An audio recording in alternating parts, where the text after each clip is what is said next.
Fala pessoal, tudo bem? Sejam todos bem-vindos ao Capitalismo Consciente Cast. Esse episódio tem como objetivo falar sobre o tema de capitalismo consciente e os seus mais variados temas e assuntos. Hoje é o primeiro episódio que a gente vai ter um bate-papo. O convidado aqui é o Lucas Lanzara, que está com uma iniciativa chamada Banana Urbana. Seja muito bem-vindo, Lucas. Pô, obrigado, Eric. Prazer participar do podcast. Acho que o papo vai ser longo aqui e muito bom, né? Sim. A ideia aqui desse bate-papo, que até citando o episódio anterior, que foi sobre sustentabilidade, onde no final ali o encerramento a gente traz que sustentabilidade, algumas iniciativas e projetos para começar nessa pegada, elas acabam sendo um pouco mais caras, né? Normalmente empresas que se posicionam nessa visão acabam sendo empresas que estão voltadas, às vezes, para um público consumidor com maior poder aquisitivo, por conta da dificuldade, por conta que é difícil, às vezes é de fato mais caro você pensar dessa maneira. E a ideia aqui é o bate-papo com o Lucas, para a gente entender quais são os desafios, o que pega, né? Mas antes da gente entrar nisso, acho que vale aqui explicar o que é, né? O que é a banana urbana. Fala aí, o que é a banana urbana, que por sinal, eu gosto muito desse nome, acho o nome muito bacana. Posso dizer que você teve uma contribuição aí com esse nome. E a gente desde o começo a gente patinou bastante para encontrar um nome e montar uma marca, identidade da marca que conversasse com o que a gente acredita, né? Esse é um desafio, né? É um puto desafio. Pro podcast aqui foi difícil também, chegar na identidade ali. Mas quando você acha, você, depois de um tempo você fala, caraca, é isso mesmo que a gente queria, e dá uma alegria boa, né? E pô, a gente, falando da banana urbana, a gente acredita muito numa alimentação saudável, né? Só que a gente acredita numa vida natural e orgânica, sem tirar o sabor, sem ter que sacrificar o seu dia a dia, né? Aquele doce que você quer comer, quer matar a vontade, porque a dieta tem que ser equilibrada, você não tem que sofrer, né? Com vontade de comer isso ou aquilo. Então, sem enfiar o pé na jaca e comendo bem, acho que é isso que a gente acredita. Boa, entendi. Então, de fato, é algo relacionado a doces, né? Mas pensando ali em utilizando produtos mais integrais, talvez com um pouco menos de adição de açúcar, é mais nessa linha. Quais são os produtos que tem hoje na Banana Urbana? A gente tem um brownie funcional, que não vai farinha, então ele é 100% cacau, não vai farinha. A gente tem o cookies, que acho que é o nosso produto mais querido aí, o cookies de baunilha. Vai farinha de aveia, vai açúcar mascavo e sai bastante, eu particularmente gosto muito. O banana bread também, com farinha de aveia, açúcar mascavo. A gente não coloca nada que não seja orgânico, né? A gente não coloca nada para conservar, é realmente tudo natural e orgânico, né? E por enquanto acho que esses são os produtos principais e a gente pode entrar na linha da discussão da sustentabilidade com eles. Desde a utilização de produtos orgânicos, porque a minha impressão é que de fato até produto orgânico acaba sendo mais caro, né? Não sei se de fato é isso, mas aí você até complementa.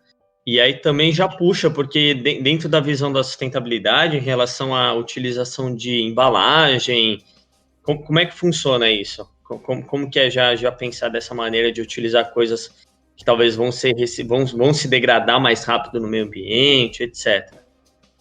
Cara, é isso que você falou. Tudo que é orgânico, né, acaba sendo um pouco mais caro. Então, se a gente pensar em farinha de trigo, açúcar refinado,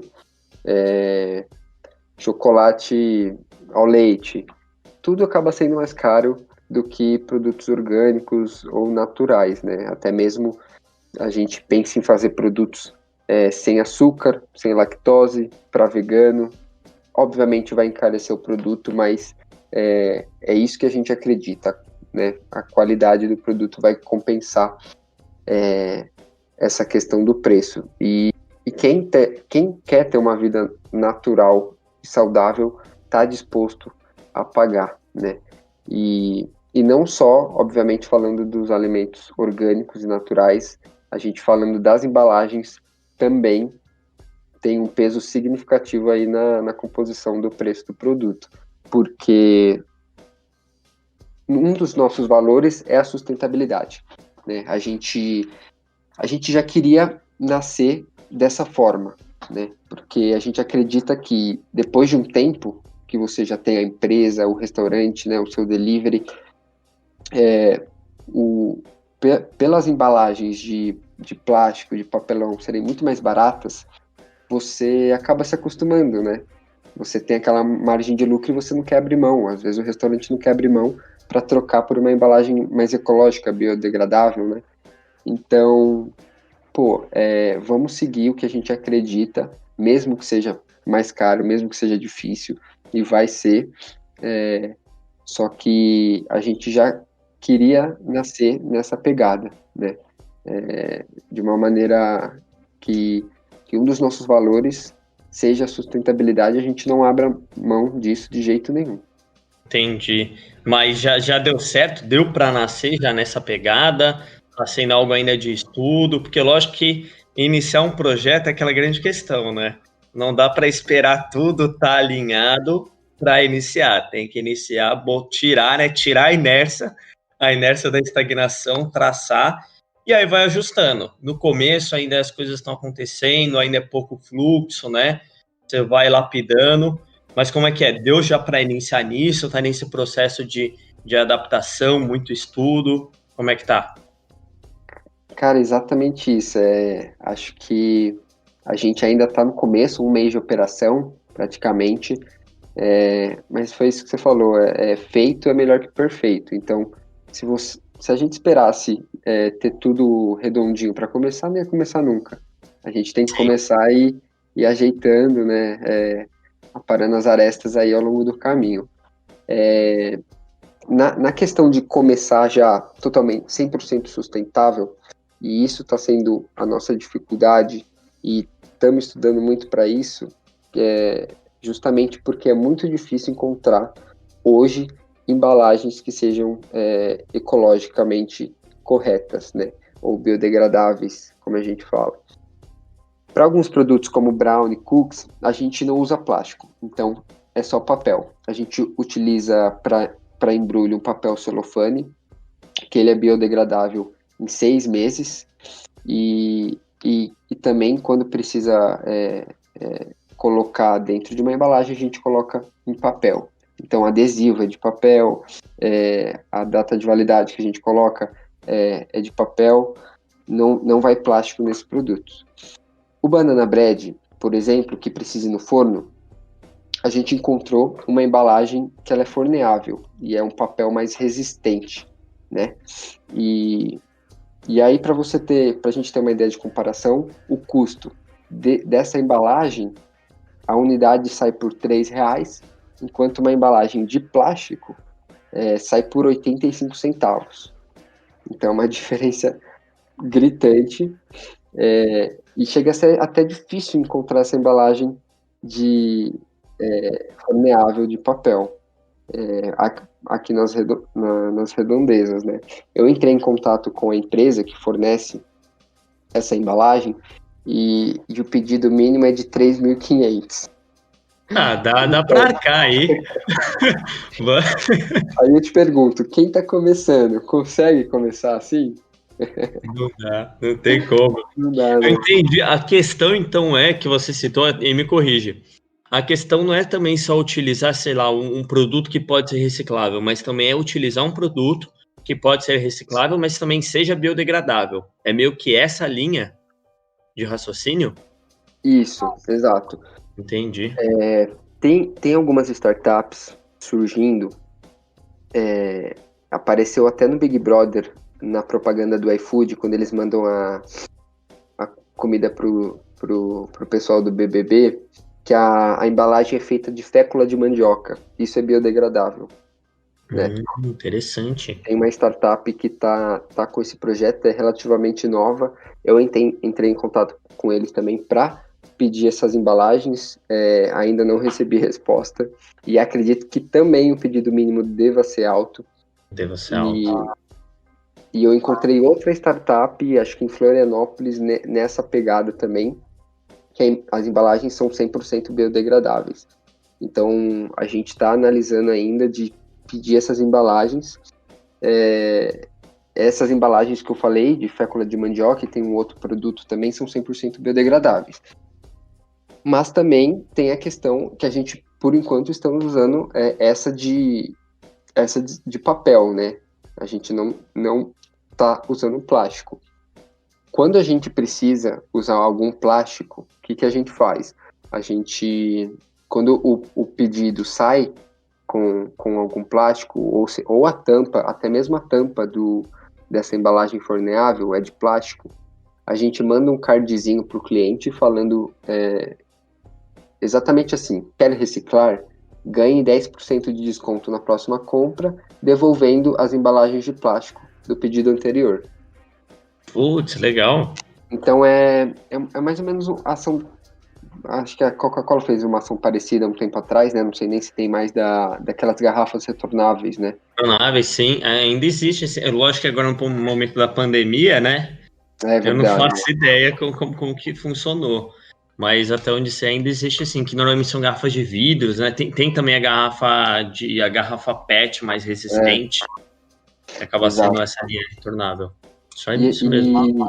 E a gente acaba dando esse incentivo, né? Porque é muito mais fácil a gente juntar todas as embalagens que a gente for receber de volta e mandar para alguma empresa de reciclagem do que cada cliente acabar juntando e posteriormente reciclando. A gente sabe que isso é difícil de acontecer, né? Sim. E eu nunca morei em apartamento, né? Agora eu tô morando em apartamento primeira vez, conversando com o pessoal, uma coisa que me surpreendeu, porque aqui tem, né, é coleta seletiva. E uma coisa, conversando com alguns colegas, assim, eu vejo que às vezes não tem, no prédio, o prédio não tem coleta seletiva. Então, de fato, muitos clientes às vezes acabam... O meu não tem. O seu não tem? Não tem.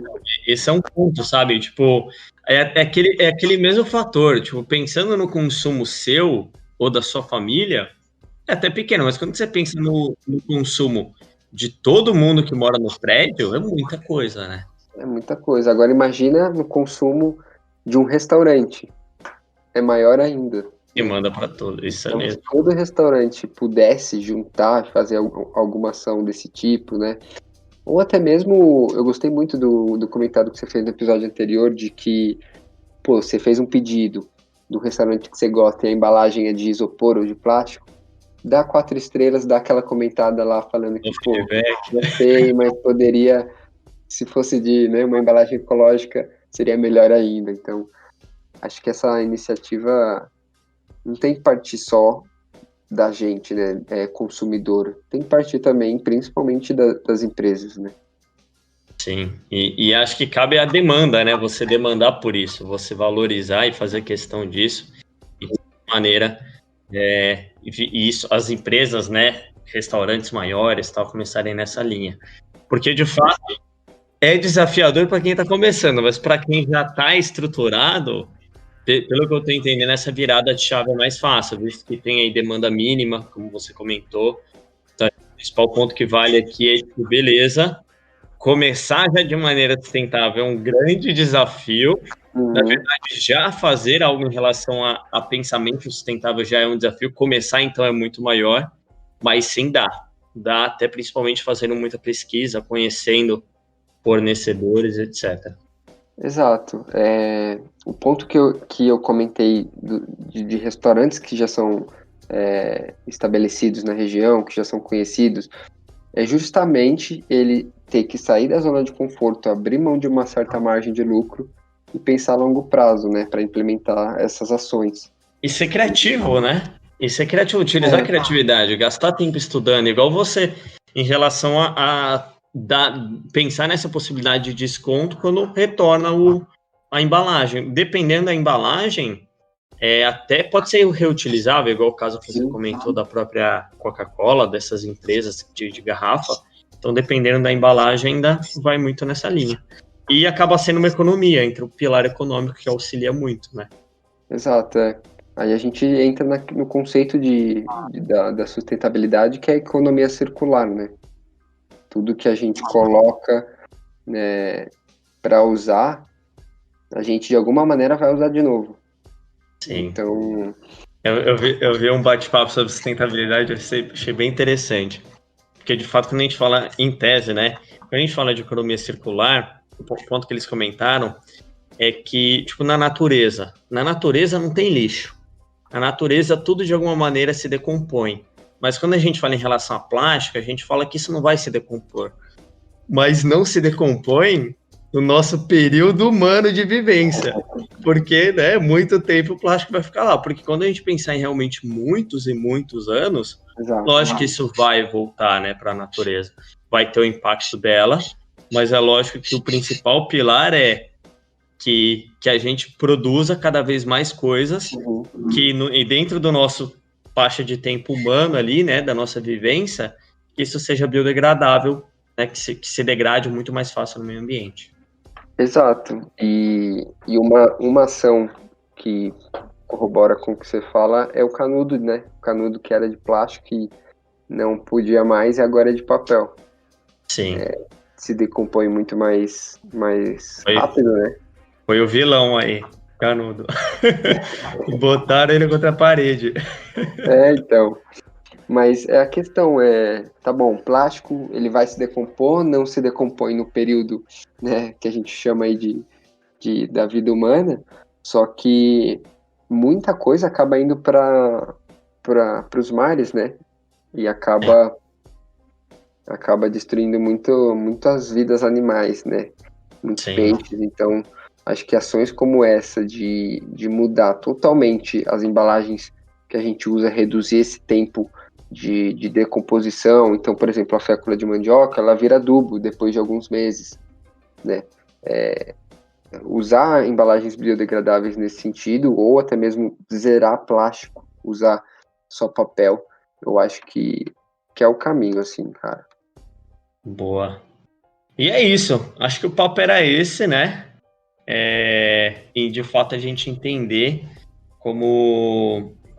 quais são os desafios de começar, porque de fato sai mais caro e pelo visto pensar de maneira ali, utilizando produtos biodegradáveis, acaba saindo mais caro, e a questão talvez seja a mesma, né? E aí é uma hipótese, lógico que aqui não vou ser nenhum especialista de mercado para falar, talvez seja até interessante puxar um bate-papo desse, igual a gente está fazendo aqui com mais um convidado, para realmente pensar, se mais empresas começarem a consumir desse tipo de produtos, será que isso de fato faz com que aumente tecnologia, investimento e barateie o custo? Sim. Né? E vai muito nessa linha. Não, eu acho que é uma via de mão dupla. Tem essa questão dos restaurantes e tem que partir também do cliente, do consumidor. Igual você falou, se o cliente não fizer questão que a embalagem seja ecológica, biodegradável, o restaurante vai continuar comprando o que for mais conveniente e barato para ele, sabe? E isopor é bem mais barato, né? Muito. Não tá vendo, coisa de isopor é muito mais barato, assim. Exato. E para quem tá começando, cara, você vai assim, em atacado, a maioria das coisas que você encontra de isopor, de plástico, são embalagens nesse sentido, sabe? E aí acaba sendo muito cômodo para quem tá começando, né? Quem não quer pesquisar, não quer usar outras alternativas para seguir esse caminho. E aí, se o cliente dessa empresa também não fizer questão, vai continuar nessa linha, sabe? Vai continuar nessa linha. Isso é. Fechado. É isso. Esse foi o episódio de hoje, esse bate-papo. Espero que tenham gostado. Lucas, quer deixa aí Instagram, deixa aí onde o pessoal pode conhecer mais sobre a Banana Urbana. Se quiser deixar Instagram pessoal, fica à vontade aí. Manda bala. Podem no Instagram, Facebook, ali só buscar por Banana Urbana, vai encontrar. Acho que a gente deu muita sorte de ter esse nome, né? Um nome bem escolhido aí. Então vai ser fácil do pessoal encontrar no Instagram, também no Instagram e no Facebook. Boa, show. E uma coisa bem particular aqui, o Lucas comentou do nome e tal. Para sair o primeiro episódio desse podcast, foi muito com conversa com o Lucas aqui, perguntando várias coisas aí, pedindo, sempre conversando bastante antes de fato sair o lançamento do podcast. Então, valeu por toda a ajuda no processo e obrigado por topar aqui, contar aí a experiência da Banana Urbana, que de fato espero que ajude muita gente aí, de fato, enxergar o tamanho da dificuldade que é começar de maneira sustentável, mas sim é possível. Caso não dê para começar do zero, que o que vale mais é quebrar a inércia e começar a fazer algo, que já venha estudando, pensando num futuro próximo, né? Fazer essa adaptação e seguir essa linha. Sim, eu que agradeço, Eric. Acho que a gente teve papos muito bons aí, trocamos informação, né? Conselho e opinião. Acho que a gente evoluiu junto nessa linha. Você também me ajudou muito por aqui. E fica o convite aí para as duas pontas, tanto as empresas fazerem ações, tá difícil começar de maneira ecológica, fazer ações para a gente reciclar, e da outra ponta também, nós como consumidores exigirem isso das empresas. Ótimo ponto. Fechado, é isso, gente. Espero que tenham gostado. A gente se vê em breve e vamos juntos. Capitalismo Consciente Cash. Valeu.